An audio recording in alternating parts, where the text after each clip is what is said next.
अब बहुपद के बहुत प्रकार होते हैं, तो घात ही डिसाइड करता है कि ये रैखिक बहुपद होगा या द्विघात बहुपद होगा या त्रिघात बहुपद होगा। तो घात एक वाले बहुपद, रैखिक बहुपद क्या कहा जाता है? जितने भी घात एक वाले बहुपद होंगे उन सभी को क्या कहा जाता है? रैखिक बहुपद। फॉर एग्जाम्पल देख लो, 2x + 4। अब यहाँ पे देखो घात क्या है?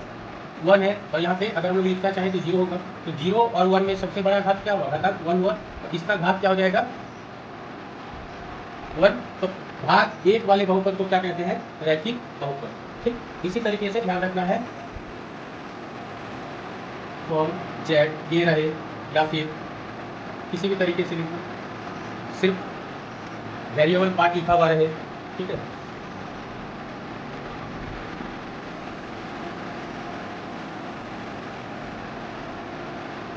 इस तरीके से जब भी तुमको दिखे तो याद रखना ये रैखिक बहुपद है, बस इसको याद रखना। अगर घात 1 है, घात क्या होता है? सबसे बड़ा घातांक। अगर घात 1 है तो that will be linear polynomial.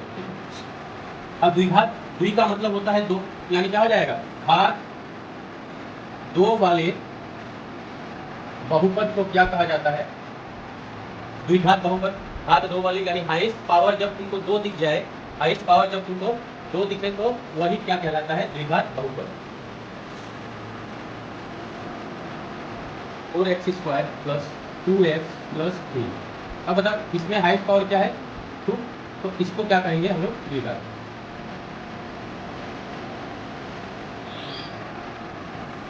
क्या ये द्विघात है? इसको देखो, क्या ये द्विघात बहुपद है? क्योंकि टर्म कहीं भी रहे, घात तो बड़ा, सबसे बड़ा घात क्या है? 2 ही है, तो ये क्या कहलाएगा? बहुपद। क्या ये द्विघात बहुपद है?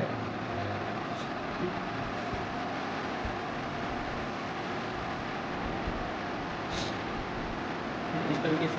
अब त्रिघात, त्रि का तो मतलब ही होता है 3, यानी घात 3 वाले बहुपद। जितने भी घात 3 वाले बहुपद तुमको दिख जाएगा वही क्या कहलाएगा? त्रिघात बहुपद। ठीक है, एग्जाम्पल में देखो,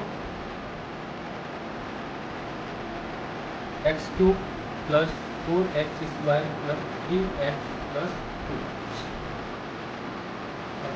m² + 3m³ + 2।